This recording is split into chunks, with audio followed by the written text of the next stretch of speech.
Hi everyone, welcome back to another gameplay of Infinitode 2. So welcome to another episode of the new account series. This is gonna be episode 30. And now I've played around 3 hours and 30 offline. So I've been just playing on 6.3, keep on doing the research. Now you can see here the amount of games I did. So of course the daily quest, right? And then 6.3. Then I don't know, maybe I did 6.3 around like 12 to 15 times since the last video. And now my research looks like this. My endless difficulty now it's a level 11. My bid drop rate is level 20. Coins and all that is exactly the same. Then in terms of freezing, I have upgraded everything up to level 15, as you can see right here. And then on splash also everything level 15, but I think I already got it at the end of the last video. And then also crusher level 15. You know, these are the 3 towers that you're gonna use on 6.3. Then in terms of the mining speed of the miners, you know, I got level 15 for everything, plus of course my tensor one is level 26, and the modifier mining speed is level 28. And I've got some, you know, additional upgrades, but you know, you can see that loop frequency is still level 5 as the last video. So yeah, I can play now on 700% difficulty. And yeah, this is as always a voice-over recording, so I'm gonna speed up now the gameplay, and I'm gonna just show you here 6.3. Now it's just doing this stage over and over, and I'm doing this stage now doing 2 things. So I'm not just for the loot, of course, bit dust, you know, the blueprints and all that, but also because of resources, and especially Infier and Tensor are gonna be needed for research. So that's why I'm playing every time, like I'm playing this stage until the boss leaks, so until the very end. And of course I had to upgrade my splash and my crusher for the very simple reason that increasing the difficulty. Now you can see that the portal it's almost 2000%, and yeah, that makes enemies a lot tougher. So if you don't upgrade your towers as well, you just don't do enough damage. You're gonna end up like spending too many resources to upgrade early your towers. And the strategy is exactly the same one as I showed you in the last video, so that's why I'm going pretty fast here. Another thing that I got, you know, in this couple of times that I played offline is 1 extra slot for the miners, so that I can farm 1 extra loot in terms of the. You can see that there are 3 mine items that you can get.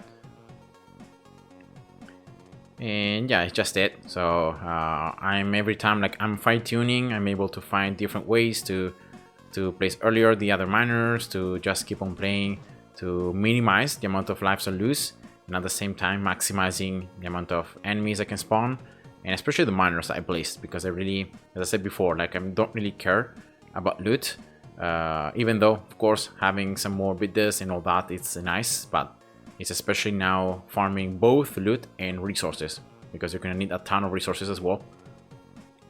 So that's why here I'm going with Tensor first. You can see they're level 5. I have to... Tensor is a resource that's very needed, like Infier. So that's why I'm going first with that one, level 5. So with the miner giving some more resources, and then here I'm just upgrading the top miners of Vector and Matrix. Consider me placing freezing and with a search modifier, of course. And yeah, just upgrading the towers. Whenever I see the enemies can, you know, there are too many enemies and they can start pushing forward, that's when I upgrade my towers. And then yeah, also 1 scholar at the very end. Even if there are a lot of the regular enemies, but you can with the 2 crushers you can take care of them pretty nicely. So yeah, last miner there, Infer miner level 7. And that's pretty much the setup. So then here at the very end of the level I get also another tensor, but you can see that too many enemies start being spawned, and so they can just push forward and I just lose. And then here I did you know, 6.3 twice in a row, like I didn't got anything here in between these gameplays, and I just did it again. So I'm gonna speed up the gameplay now even further.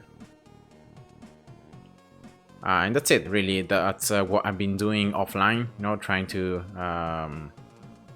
upgrade slowly, you know, get the modifier mining speed up to level 30. That's my next goal. And of course, getting some loot at the same time, getting some resources. And after this gameplay on 6.3, I think I just go and I sell a cast map. So I try to place as many tiles as possible on that cast map. And then I just sell it for prestige tickets. So to just continue with the progress on loot frequency. Unfortunately, it's pretty slow. But yeah, you know, just steadily keep on moving forward. That's this at this stage of the game. That's what you have to do. And yeah, you can see the strategy. It's exactly the same as before. Like there is no difference. So that's why here I'm going a little bit faster.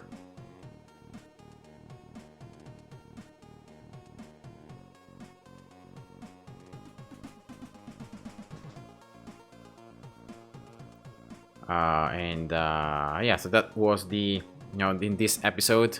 Unfortunately, the full run is not very long, so it's gonna be like a shorter video.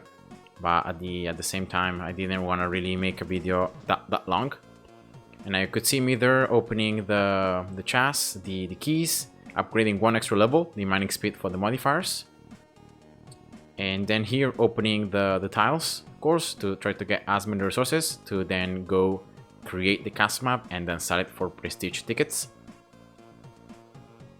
And I don't know if you could see it there, but my prestige drop rate is level 11 currently. So I'm getting some additional prestige dust and prestige tickets by selling custom maps or by doing that. So yeah, of course that's nice. Then here, placing first all these platforms, and then moving on to resources. And yeah, I can see that the map value, the map price increases, and that's of course what you want to do. My research as well in terms of map size is not very large. You can see that my map is 24, but yeah, it's enough, you know, to place enough resources to just be able to get a pretty reasonable price.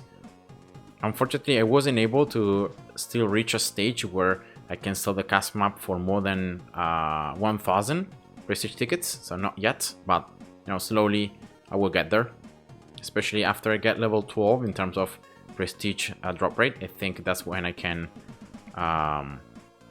get 1,000 tickets. Then here choosing a portal, you know, with some enemies that my flamethrower will be good against. So I chose that one. And then base, remember the important thing is that you have a base that disables research. And try to go with stats as something like more range, more damage, like range and damage should be the ones that you prioritize. I got that base right there. That seemed pretty reasonable. And I tried to play it.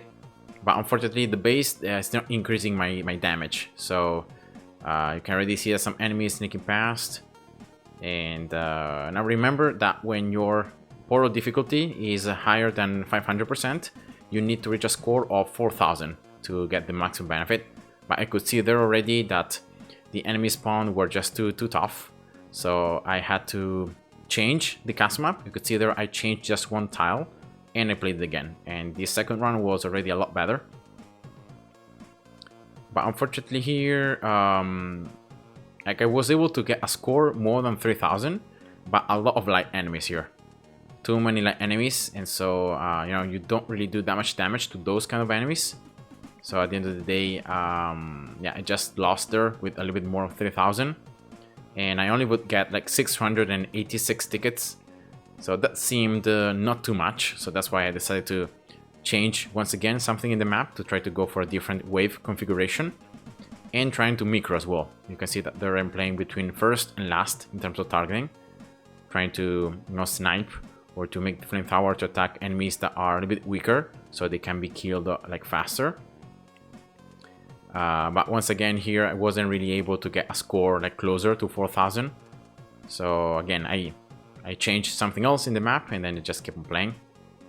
And as well, this part could be a little bit boring sometimes, because I know it's RNG, just depends on randomly, like which enemies are going to be spawned in which order and so on.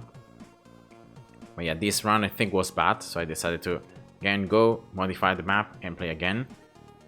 And I think this one, no, maybe not this one, but the next one was the one that I ended up like winning with. I got very, very close at 4,000 score, and I decided to just, you know, take it and not prolonging the pain any longer. So here, just modifying once more. Yeah, and I think this one was the one that I made it. So I was able to get, because there were a lot of enemies here spawned, the shielded ones, the icy enemies, and Flamethrower is very good against those enemies. You could see there my score was already 3.6, almost 3.7, and I decided to just go for it. And I got the prestige tickets. You can see here, loot frequency level 6. Unfortunately, only one level. But yeah, it is what it is. And yeah, that was it for this episode. So I hope you guys enjoyed, and see ya. Bye bye.